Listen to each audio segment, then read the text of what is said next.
And that was the trailer for Borat Subsequent Moviefilm, now streaming on Amazon Prime Video. No need to shell out extra money for this one. If you have an Amazon Prime membership, you can watch Borat too. And I would say I recommend that you do, because congratulations, number one, if you had a Borat sequel on your 2020 bingo card, somewhere between global pandemic and social and political upheaval.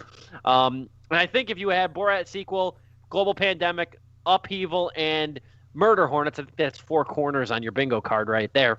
Moreover, though, because when I played bingo, 4 corners should be a rule. I'm just gonna say that. But anyway, moreover, number 2, though, my second point, I think you should watch it because it's been a long, long time, 14 years since we've seen the Borat character, and don't get it twisted. This was an even bigger surprise than I think people realize too, because Sacha Baron Cohen in 2007 said that he was going to retire the Borat character. Not only did it kind of overstay its welcome, especially when it gained a lot of popularity globally, it was just the fact too that like he had to create, like, he had Ali G even before Borat. Then Borat came out in 2006, and then Bruno in 2009. He had to really create a new sort of persona, because the problem is that Borat became so big, and they touch on it in this sequel, that he can't really do the hidden camera pranks on the public anymore, because everybody recognizes him. It was Johnny Knoxville's problem when he was doing Jackass stuff, and that's why he had to make Bad Grandpa, or rather that's why he liked doing Bad Grandpa, because everyone knew him as Johnny Knoxville from Jackass, and then the jokes, some of the more public jokes, wouldn't play out as well because people knew what was going on. We have a lot of extra time here, so bear with us if we wind up going on tangents. Dominic, you have a chance to get $1 right now. I'll give you $1 if you could tell me what the Bad Grandpa character's name is, what Johnny Knoxville's grandpa character's name is. I have no idea. I didn't look it up. I'm going to take a guess. Extend the offer. Okay, I'll extend the offer. Go if you can remember, no Googling either. I'll give you $1 if you could tell me Johnny Knoxville's grandpa character in the movie. You could tell me his name. Close the tab. All I know, isn't it like Irving? Yes. I don't know the last name. I just remember the first name. That's it. Can you get the last name? No. Can you get the last name? I can't. I was going to say Ernest, but I'm completely off. Oh, man. I owe Joe 50 cents, I think. Irvin Zisman. Zisman. That does sound familiar. He even came up with that character from the other Jackass movies before. Yeah, he was the shoplifter in the first movie. Right. He didn't have a name. But it was the same persona. Right. Okay. And they did it like in the golf carts too, I remember. But anyway, it clearly hidden camera pranks have become huge, especially with YouTubers and stuff. And there's 2 quick points I want to make though about a Borat sequel. Why I was a little skeptical. Because obviously they touch on it in the movie that like he can't go out and do the pranks on the public anymore. Number 1. Number 2, I think in the ubiquity of like real life, like Impractical Jokers sort of brand of humor, we've kind of realized as a public that like in order for these things to even exist, there's release forms, there's clearances, there's contracts that people need to agree to in order to be a part of a movie. Yeah. So that kind of diminishes it a little bit. But at the same time though, and this is what I think the ultimate kicker is, it was shocking in 2006 that people were revealing their closed-minded opinions and stuff to a total foreign stranger. But now, have you been on social media? Now they're president. Recently? Yeah, now they're president. Like, have you been on social media recently? It doesn't matter how much money you have in the bank. You can look up anybody's most cruel, dehumanizing opinions on their damn Twitter account. Yeah. And like you said, they get elected president these days. So it's not as shocking as it was in 2006. But I will say, 14 years later and with a committed comedian like Sacha Baron Cohen, it's still pretty damn funny. And there's a lot of great moments in this Borat sequel. A lot of fun. This is one of those reviews, too, that, like, I hesitate. I don't want it to sound like a clip show where we rehash it. We kind of talk about, more about why we liked it. But it's hard not to touch on a lot of very funny moments in what is ultimately a very funny movie. Dominic, your thoughts on Borat 2? Let me just say that growing up, in grade school, followed by high school, it was nothing but Borat and Anchorman. That's all it was. There was a tweet months ago where it was like, boys and men used to quote Anchorman for literal years, and that is absolutely true. It was those 2 things, Borat and Anchorman. Can I make it a tripod? Borat, Anchorman, The Hangover. when it came out, yeah, you're right. Hangover was more like ubiquitous with, or not ubiquitous, but more open to everyone. But specifically for men, Borat and Anchorman, and then you're right. No, Hangover, particularly Ken with the Asian Jeong's jokes. character. Like I constantly heard his quotes the entire time. That was huge. Oh my God! You know how many times you be in? I mean, I can't speak to what kind of civilized middle school you guys went to, but oh my God, if I had $1 back in my middle school days for every time somebody said "so long, gay boys" in the hallway, like it was a lot. It was Catholic school, so that was risky business. But I didn't want to say status quo, but okay. In terms of Borat subsequent movie film, because Borat 2 is not the official, it's Borat subsequent movie film, which I will respect. It just reminded me just how much of a cultural touchstone the Borat character is, and how incredible Sacha Baron Cohen is. And we joked about Borat being a cultural icon, being a cultural touchstone, but it's absolutely true. It's just the summation of like kind of that risque humor that a lot of people are trying to replicate now, and they just don't understand why they can't do it. Yeah, because and even Sasha can't understand how to replicate it, other than this one time. But like with Bruno, it's culmination of like just.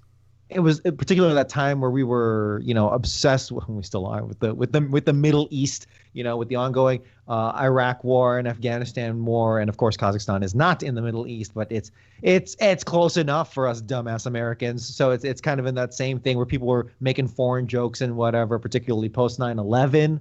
That was absolutely massive, and just growing up around that time, Borat came in at the perfect. I know that the Borat character had been featured heavily on previous Sacha Baron Cohen works, and the film was kind of just the summation of that. But it was just absolutely perfect, because Borat is genius. It is high art to me. Yeah. It is also stupid as all hell. I cannot deny that, even on the surface level and even down below. But like, Borat is stupid. Borat in a Speedo is freaking moronic. Borat's weird run is just dumb as all hell. Borat dressed as a fat dude while feeding a cupcake to his daughter in an alley is stupid. Bringing her to a Christian crisis center is freaking stupid, and having to explain it to the pastor. But the absolute genius is when Borat utilizes all these dumb things and is able to leverage that as a mirror to look at America as a whole. And we're able to reflect and laugh. It is satire at its absolute finest. And, we're not getting that in political cartoons anymore, because political cartoons have gone by the wayside. They don't know how to make them anymore. YouTube has done their best, but now it's kind of more Twitch live streaming. So to have Borat return on a white stallion, and just like grace us again in these dark times, which is such an incredible feat, because it's so hard to do any political humor these days, because everything is just so beyond parody. The writers for The Onion must have the hardest job in the world right now, because they can't write anything more crazy than what the president says every freaking day. And but for Borat to be able to accomplish these things and reveal to the audience of what a pastor is really more worried about, that he's more worried about a fetus, a hypothetical fetus, than the potential incest that Borat is suggesting. that is the genius and the high art of it all. And additionally, how he's able to weave a surprisingly believable narrative through all these public scenarios, and it's, if anything, the more technical aspect of it, the art of that it's just sitting back and wondering how, right? Because you see the joke coming from a mile away, but the question is, how did he fool these people? How did he get into these situations? How did these people keep falling for this, even though it's 2020 now and we've had the internet around for years? Borat's been around for 14 years. How on earth is he still able to get away with this and make a whole movie out of it? I don't know, man, but that's the genius of this film. And that is just so that is what I fell in love with again while watching this. Very, very well said, I'll have to say. And I mean, just when you were reiterating too, like all the stuff that Borat does as a character and the costumes he dons, I mean, it is tireless comic effort. And he's playing Borat, who is playing an American dude, like a fat American dude. It's like so many layers. I love it. I should have mentioned this at the start instead of betting that you guys could name Irvin Zisman over here. But this movie, too, I mean, it came out of nowhere as well. Like, it was announced in early October that, like, we're going to get a Borat movie. Oh, we're going to get a Borat movie this month. Yeah. And it was shot covertly amidst quarantine in the United States. It's a big COVID-19 is a big plot in this movie. It's the first, I mean, forget Corona zombies and all this other crap, but like this is probably the first COVID-19 movie. I mean, if you're anything like me and you're a movie nut, like I'm the one who's like thought about, how like fictional movies, like more fictionalized movies are going to handle coronavirus and quarantine as a plot point. Or something like that as a point in time. This is really the first. This is really the first COVID-19 centric movie, is it not? Borat Subsequent Moviefilm is the first great American coronavirus movie. Remember, like back in, I don't know, like the summer when we were talking about that of like how was it? Yes, it was Corona exploitation. We were talking about how soon is it going to be for like Who was the director? Coronavirus. Michael Bay. Michael Bay. He was already making like the great American coronavirus movie, which is inevitable. You're right. It's the same way the 9/11 movies came out just even a few years afterwards. World Trade Center came out, what? 2003. 2003. That's wow. Looking back on that, that's still crazy. but even that was World Trade Center. You talking about the which one? World Trade Center with Nicolas Cage and Michael Pena. That was I think 06, I think. That feels better. That makes more sense. That was with Oliver Stone directed. That was 06. Yeah, exactly. So the first, my bad. In the middle of the Great American Pandemic, Borat takes the first Great American coronavirus film. I think of it like when we see the inevitable romantic comedies made about the pandemic and stuff. I always think of it as a big Sex and the City fan. I just hear Carrie Bradshaw's voice, and it turns out the real vaccine was the friends we made along the way. Wasn't there already? Isn't there? It wasn't about the specific coronavirus. Wasn't there a movie called like 6 Feet Apart or whatever? Where like it is a love story. 5 feet apart. I think it is. Yeah, with the Haley Lou Richardson. Yeah. But she has like they got an immune deficiency. That's what it was. But yeah, that movie came out just a year too early.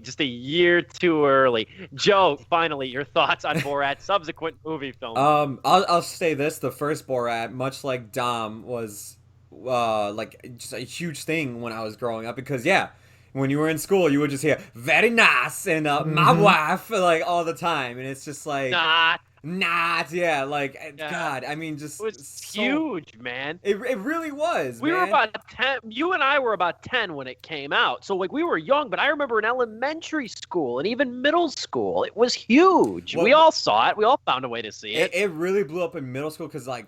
About 2 years later is when it premiered on Comedy Central, like all the time, and that's when I remember like everybody started like bringing it up again, like and just all this other stuff.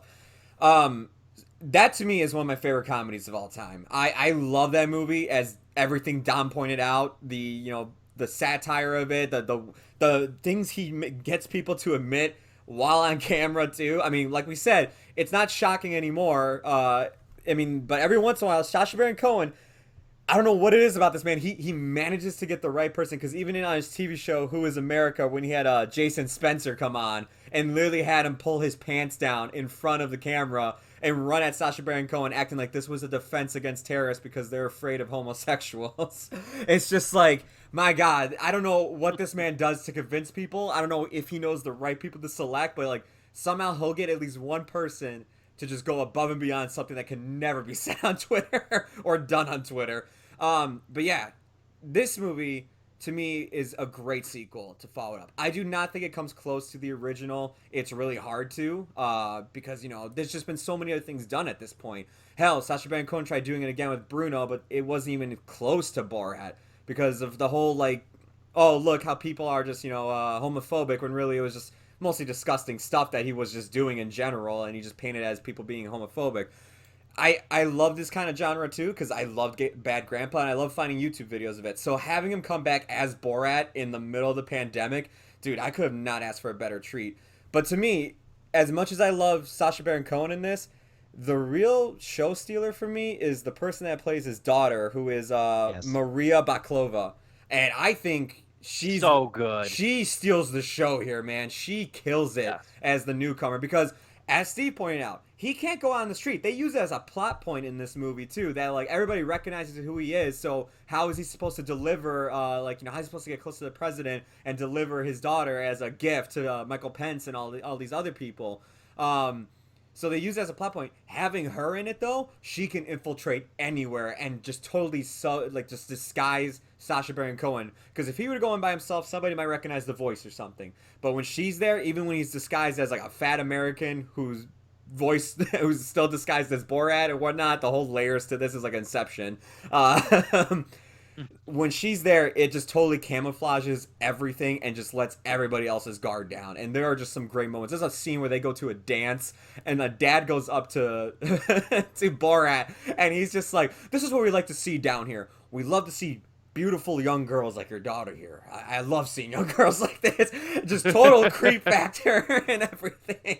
It's like, how much you pay for my daughter, which is like, okay, yeah, he's making the joke, and then the dude says like, what was it, like 500? Yeah, like, 500. Yeah, very nice, very nice. I'm like, jeez. Very nice. How much? And he actually responds. How? Like, so like, I think I was watching this with Chelsea, funny enough, which was an experience in and of itself. And like at one point, I just, because obviously the cycle just keeps repeating of Borat exposing people over and over and over and over again, but it just never, or at least it takes a real long time to get old for me. And at one point, I just went later in the movie, why does no one ever go, excuse me, or like that's inappropriate, or like no one, obviously they edit around that, I'm sure, probably because they white. They do that. Yeah, there's your answer. But like, it is incredible. Obviously it goes without saying that there is a lot of editing that goes around this. There's a lot of waiting. There's a lot of I'm sure things. Oh yeah. Dozens of hours, hundreds of hours left on the cutting room floor. He actually came out and said there is an interview with Trump, but they just cut it out of the movie because like it wasn't as good, and two, like it just wasn't enough material there. Mm-hmm. Of like 6 hours they had him for or something. But it's such a fine art for this dude. It's so incredible. Yeah, Maria Bakalova, she's so good here. She's the perfect sidekick to Borat, but moreover, there's a stretch in the third act that allows her to like really carry things. Couple different scenes. I think of the scene with the babysitter, Jeanise Jones, who's in the headlines now. I think of the scene with her, and I think of the scene when she goes to the Republican, like, conservative women's convention or meeting. And those are two scenes where she carries on her own, and she nails them. She's so damn good. She's so good, I'm going to say this right now. I really hope Sacha Baron Cohen's campaign to get her an Oscar nomination gains a lot of traction, because comedies need to be more recognized by the Academy, and I think Bakalova would be a perfect candidate for at least a nomination. She's that good. Her timing is good. Her energy is there. And like, let's be honest, so many of the set pieces and the jokes revolve around her. They're not the same if she's not at least up to par. And she's not, I don't even want to call her a complimentary piece, even though she does play sidekick in a few scenes. She can carry her own. Oh, yeah. And she's an absolute standout in this movie, as good as Cohen is. And in terms of like how poorly that character could have been, because how many movies have we seen now, particularly from like 80s sequels that are now being sequeled now, where it's just kind of falling flat, or the potential isn't there. Like they Bill give and him Ted. The son, they give him the daughter of like, like, oh, you're supposed to carry the torch, kind of be the sidekick. John McClane from Die Hard, his son is a CIA agent, and like they're shooting things up together in Russia. I'm like, no, that doesn't work here. Or like Bill and Ted, like half that cast was just children of the previous characters or whatever. They weren't used well. They weren't used well at all, which is a shame because they actually did have potential. But that's a whole problem in itself with the Bill and Ted movie. But dude, this the Borat's daughter is just an incredible character, an endearing character. Somehow somehow giving this movie heart. Yeah. And a lot of soul. Oh my God. What? How did he accomplish this? Because it's so funny because like we haven't spent years with Borat, and I went back and I watched the first one because it's also on Amazon Prime for anyone that's wondering. I think I think it might be gone in November, so you have a very short window to watch it. But I forgot, like, oh yeah, like, you know, Kazakhstan, the whole thing is like, yeah, they treat women like dogs and everything. So for him to have a daughter who he literally puts in a cage and makes her think like that's just how like a woman's supposed to be and everything, to have like this whole like bonding relationship as they're trying to get across America to sell his daughter to Michael Pence is an insane story and is somehow just so heartwarming by the end of it. That flashback? It totally is. It totally is. Oh my God. And there's, like I said, I'm glad we're not making it a clip show of all the funny moments because, like, when I was even writing the written review of this movie, I was like, to spoil a lot of this would be criminal. Yeah. But I do love, like, even just the certain jabs, like the politically tinged jabs where she's like, I can have a beautiful cage like Melania. You know, I mean, it's just uproariously funny. And Jeanise Jones, who plays the babysitter in this, you know, I'm really happy that a lot of fans of this, I saw that they raised like about $50,000 to give to her because she is unemployed during this whole pandemic. She's just so sweet. She's the sweetest side character. And she's so authentic and earnest that you could tell it was a creative decision on Cohen's part to like leave those talks with those two in the movie. Yeah. The talk where she's like, you can do anything men can do. This like empowering moment in this otherwise stupidly satirical movie. Like it's just this really like heart to heart that shows. I think it's because she thought she was in a movie about women's rights. Apparently, according to her, she thought she was in a movie that had feminist undertones, a documentary about women's rights and stuff. Like you could tell though that like she just seems like an authentic and earnest person. That Jeanise Jones. She thought she was a real third world bride, and that she was. Yeah. And which goes to show us the level of parody here that is just unparalleled. And we should also mention that Maria Bakalova, I think it's Bakalova. Yes. Bakalova. There's an A in the middle there that I skipped originally, but she is 24 and she is Bulgarian, so I think her accent is authentic. I mean, Sacha Baron Cohen, is he from Israel or is he American? Isn't he British, but he's Israeli? I think he's British. I should look that up. You're right. Born in Hammersmith, London. So yes. Correct. But still, like she is just absolutely astounding, and she really is Borat's partner in this. This is a I want to say like I don't want to quite say 50-50, but like 60-40 movie, which is just absolutely astounding. Well. Unless you want to throw in the extra 10% from like Mike Pence in there, but damn, it is just too damn good. I thought that when Michael Pence shows up, that's going to be like the climax of the movie, but that was just a blip, dude. This movie has so much to offer, and it just keeps on rolling with the punches. It is a whirlwind. It is nonstop, just blazing through 2020, really just the last 4 years in terms of its message and where we are today. Dude, I gotta say this.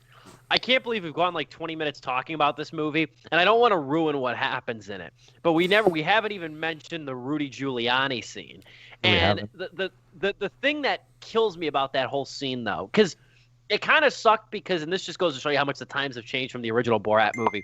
And I was trying to avoid it the best I could. I did too. When I was originally, like all the articles and stuff, because the news about the Giuliani scene leaked before the movie even came out, because of the whole. I guess it was part of the whole Hunter Biden bullshit. You know what I mean, with the debate and whatnot. I don't want to get into that, but like that's why they released the news about the Giuliani interview in the movie. But I avoided it, so I went in pretty blind. I couldn't help but think though, with that Giuliani moment, without giving anything away. And I even had a conversation with a friend about this. I'm like, what if they had let that go on just a couple minutes longer? Yeah, I was thinking the same thing. The same thing. Like I'm not saying anybody had to get hurt, but a couple more. Give that a minute and a half, and we would have a totally different situation with real world implications. Giuliani's gonna be fine. This will be forgotten. Yeah, in a couple months. I hate to say it. Go on. I didn't want to see anybody get hurt, but I'm just like, if they would have let that go on for a couple more minutes, man, Giuliani would have never had a job again. I want. Go ahead. I want to say, like, yeah, I understand, because, like, Sacha Baron Cohen came out and said he was really afraid of his co-star getting something happening to her. And I totally get that, too. Like, 100% understand. But, like, the way this was all blown up on the news, online, and everything, I actually thought something bad was going to happen. And then what we actually got, it's disturbing. It's a little, it's not a little it's not creepy. good. It's creepy. It is very creepy. But it's like, damn, like, a minute longer and, like, this man would have been condemned, probably. He would not, like right now, it's like, nothing's going to happen from it. Like, it's just going to be always brought up whenever he's brought up and everything. If there's ever a roast of Giuliani or something, I'm sure it'll be something that'll happen.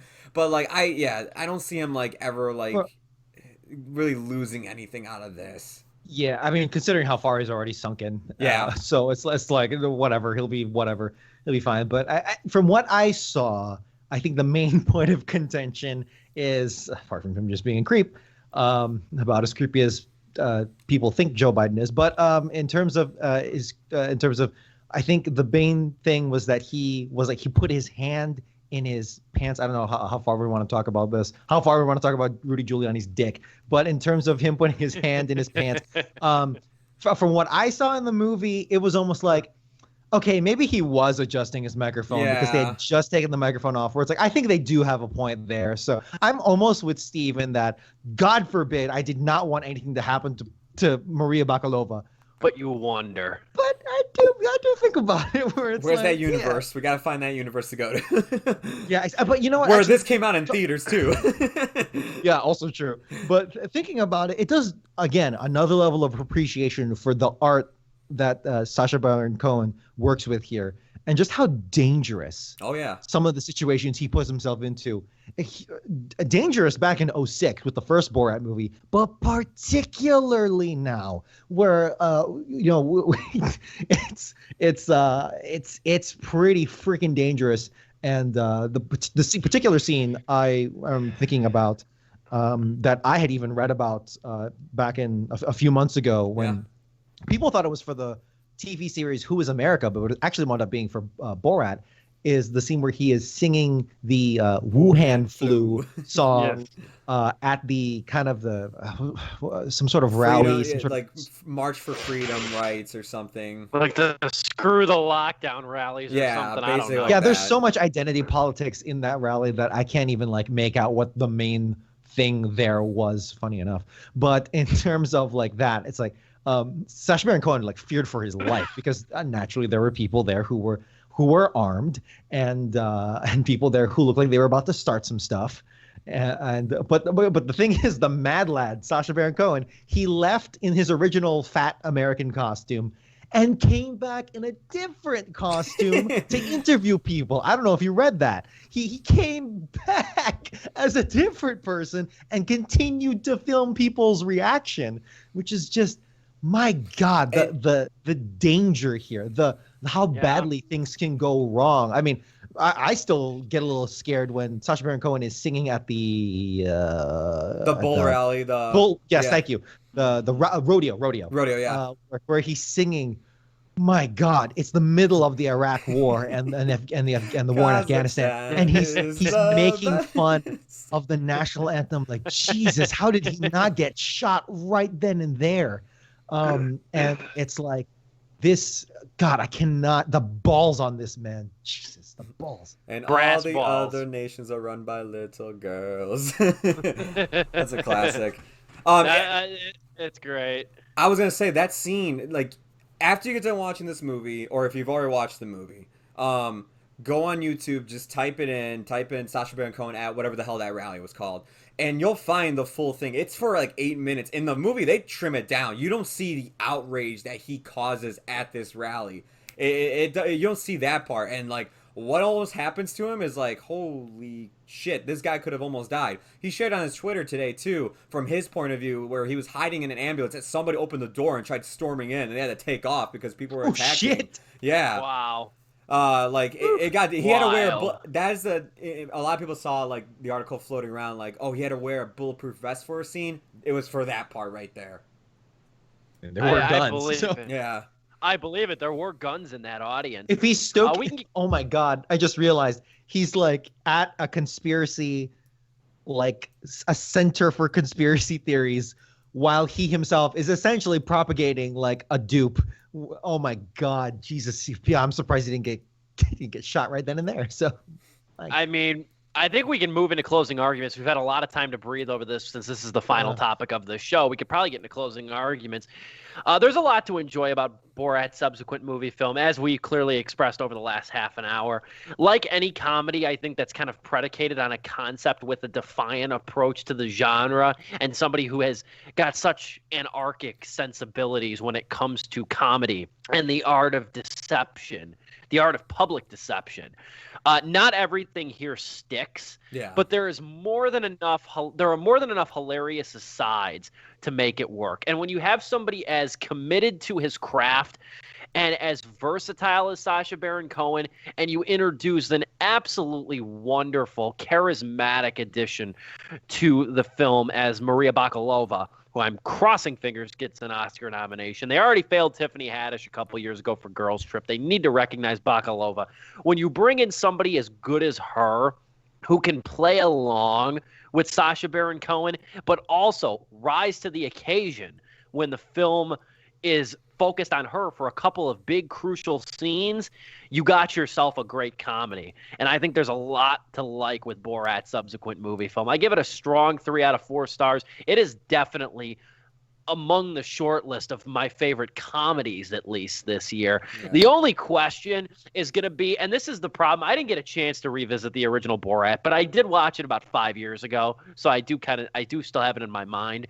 But the only thing that I wonder, though, is that this movie it's like an episode of South Park insofar that it's so grained in the now, and it's so ingrained right now.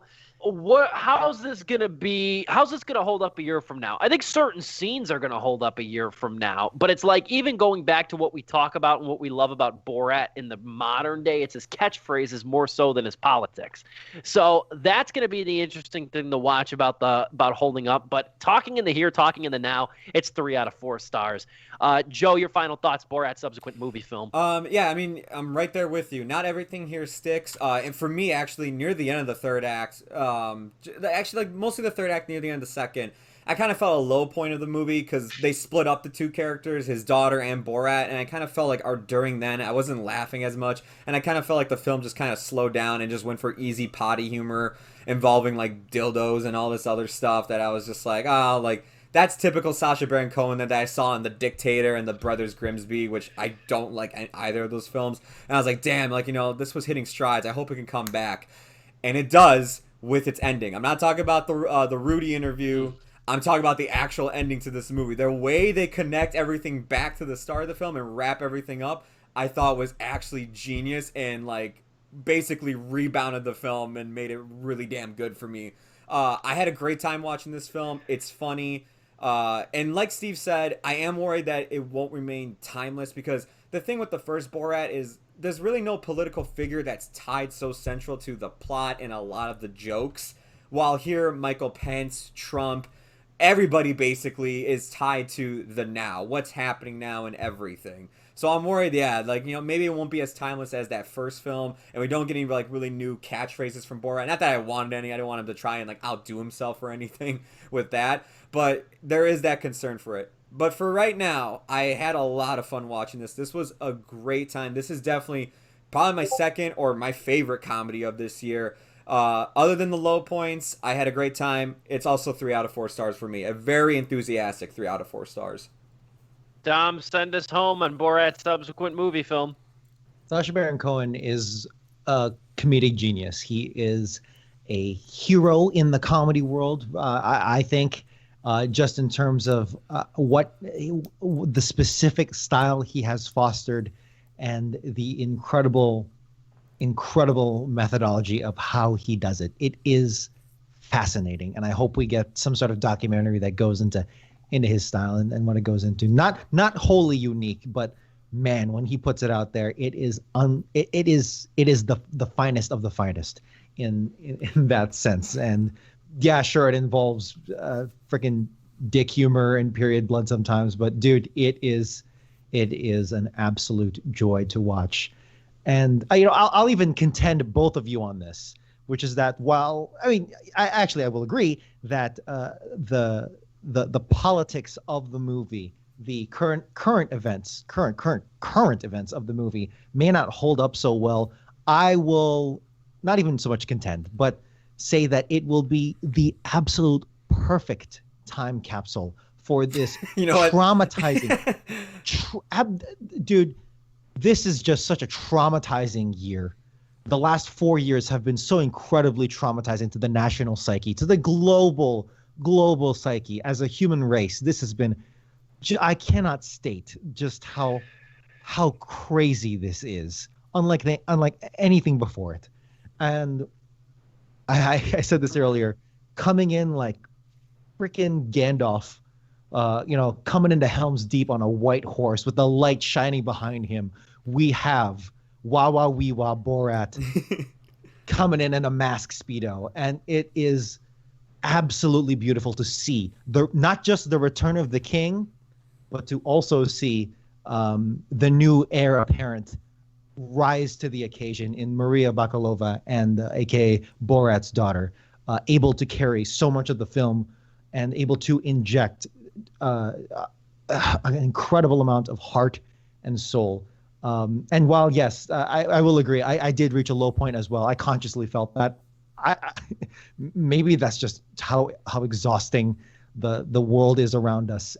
But I am glad that we do have Borat to return once again, 14 years later, but not 14 years too soon, not 14 years too late or too soon, to round out this crazy ass year. I give Borat Subsequent Moviefilm 3.5 out of 4 stars. A very illustrious 3.5 out of 4 stars for me. Very well said.